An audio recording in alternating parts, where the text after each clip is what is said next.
And look, I'm going to keep it all the way 100. When it comes to cases like this, I cannot let it slide. I know this happened back in April, but he's going to court for this next month. He's going to court for this case in December. So we can't let things like this go. We can't just have temporary outrage and then two weeks later, 2 months later, we don't even think about it, because a lot of things in this case went over everybody's head.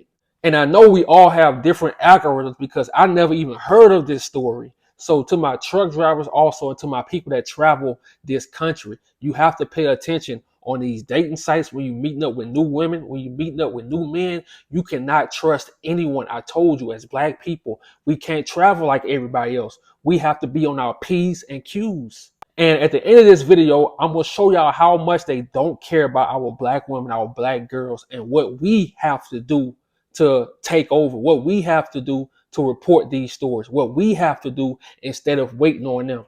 And I'm going to keep it real. This story kind of pissed me off, so I'm going to go in. Surveillance footage from the evening of April 1st captured Robinson on a date with Maxwell Anderson at the Twisted Fisherman in Menominee Valley. I think that's how you pronounce it. So I said, let me see what the race demo is in this neighborhood. And I found this. 85.2 white, 4.1 Black people. See, what a lot of people don't talk about is, okay, you have a Black city, but surrounding that Black city, you will have sundown neighborhoods, you will have sundown towns. So I remember making a video and I mentioned Milwaukee is racist, and a lot of people from Milwaukee was telling me, oh, no, it's not sundown. Look, bro, the whole state of Wisconsin is sundown. But we go touch on that subject later on in this video. On April 2nd, a passerby found Robinson's amputated leg in Warnymart Park. Authorities also discovered Robinson's car burned. And there's also a video showing the car burning and showing Maxwell walking away. So with this video, you should send this to all the younger people in your family. You got younger friends, send it to them, because everybody is on dating apps now. And I think she met him from a dating app. And even send it to the younger men in your family, because you got to realize it's people out here creating dummy apps. They creating fake apps on these dating apps. And dudes think it's a real woman. They think it's a real girl. And they get there, they unalive, they set up. So it's men out here getting set up too. It's Black men out here getting set up too because they lust. So it's your job, if you see this video, to send this video to them just to remind them what can happen. Imagine your daughter, your friend, thinking she's going on a date. 2 days later, her amputated leg is found in a body of water. It's found on the beach. And not only did he amputate her leg, he burnt her car just to burn up all the evidence. During search of premises, detectives discovered a knife in the kitchen sink, in the bedding, an axe hanging on the living room wall, a mop in the station tub, and women's clothing hidden under a tool bench in the basement. More women's clothes were found in the garage, and more were hidden between basement support beams and block foundations, including bra and underwear. And also they found an ID belonging to a different Black woman. So they found all this evidence, clothing belonging to other women, an ID belonging to other women, all these tools, axes, blood, everything, right? They still gave him a bail. They gave him a $5 million bail. Now, what if he had this money to bail out? A 33-year-old white man unalived a 19-year-old Black woman, and he still got a bail. Now, tell me this. If it was a 33-year-old Black man that did this to a 19-year-old white man, you think they'd give him bail? No. This would have happened in April. They would have executed him in November. They would have decided this in November. They wouldn't have waited. Ain't no case. Case open, case closed that quick. First degree intentional homicide, mutilating the corpse, and arson, and still made bail. But after this video, I want y'all to go watch this video on YouTube. I'm going to put it in the description. And I want y'all to see how the FBI exposed an FBI informant who worked over 10 years. He exposed how there are KKK members in the law enforcement. Now, I know a lot of you already know this, but it's just good to see that it's actually proof. You got to know a lot of these Milwaukee police officers, they have ties to the KKK. And if you're a truck driver, you ever been to Wisconsin, look, Wisconsin is similar to, I call it the Alabama of the North. Try traveling through Alabama, get off that interstate and going through the back roads. That's Wisconsin. I'm talking about the whole Wisconsin. You black, you go and pick up a load and you speak to them, they're not speaking to you. Them cheesehead people not speaking to you. And you get the same vibes from being in a small sundown town. I'm talking about the whole Wisconsin. Sometimes in Wisconsin, when I used to drive through there, I never wanted to spend the night because you get those vibes. You get that nauseous feeling like, man, I don't belong here. I don't want to be here. And then I did more research and I'm like, wait, I remember a documentary came out about Jeffrey Dahmer, Jeffrey, whatever you call him, the serial killer, and he's from Milwaukee. So that just tells you what kind of men live in Wisconsin, what time and they on when it comes to our people. Her mom, Miss Scarborough, gathered with lawmakers to create a task force for missing and murdered black women and girls, but denied all 4 times in a row.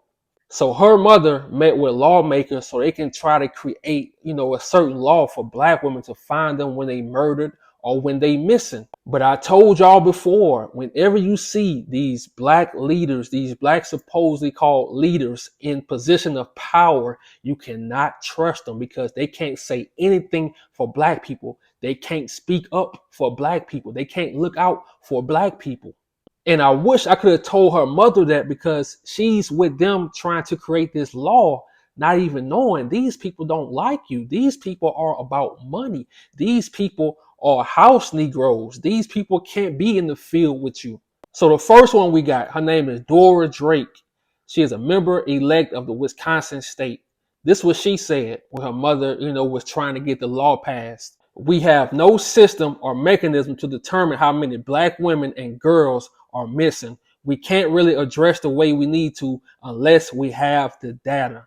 So you telling me it's no data for black girls or black women that's missing or they go murdered, but you have the Amber Alert system. Or if a white woman goes missing, the whole police department is assigned to that.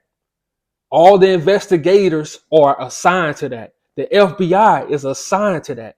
But when it comes to black women and black girls, they not assigned to that. It's not on the national news. It's barely on the local news. Matter of fact, the dad had to go out there and look for the body parts of his daughter. Imagine you, a father, having to go out there and look for the body parts of your daughter because the FBI don't care.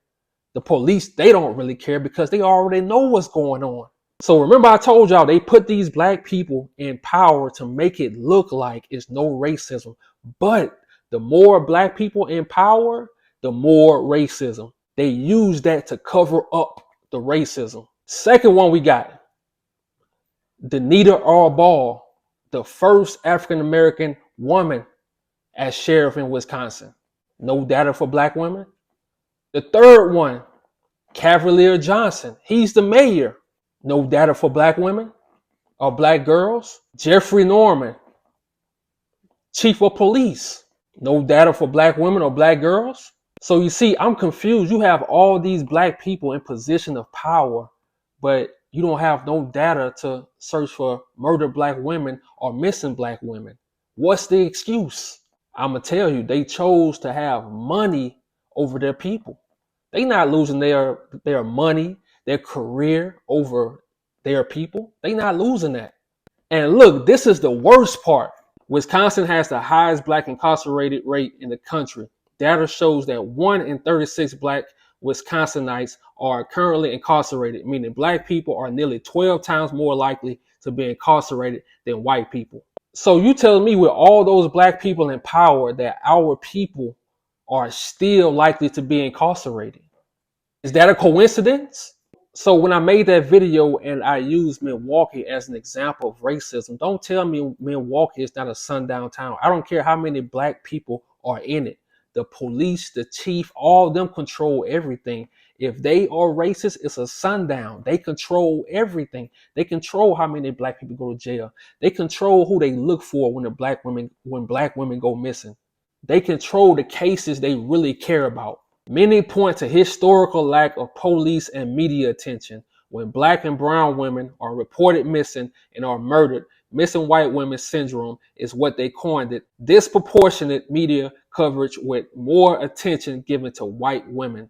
And look, that's why I say when it comes to these cases now, when it comes to our people missing, we already know the media is not going to cover it. That's why we have to keep covering it, because as long as we keep covering it, let's say another 19-year-old girl sees this video, it's going to save her life. We have to understand, we have to look at the history of these people and see that they don't like our people. They don't fuck with us. We have to understand that. You will never have a hate crime bill for black people.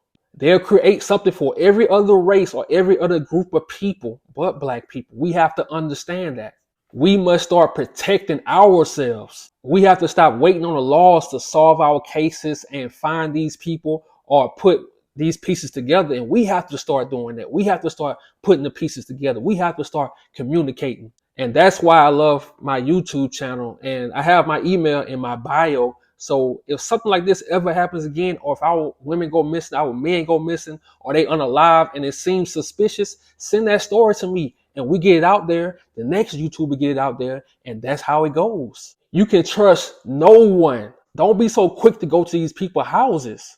And that's to my truck drivers and to my people that travel also. When you traveling and you meeting up with different people in different states and you going on dates, you got to be careful. You don't know these people. You don't know their history. You don't know what they have planned. You don't know what hate group they in. The same people that created our issues in our communities in the 80s with the drugs and stuff like that, you going to them trying to get answers. You going to them trying to see if they'll help you. They won't help you. These are the same people that destroyed our community. They got us fighting each other. Why would they help you? They need things to happen so they can get paid.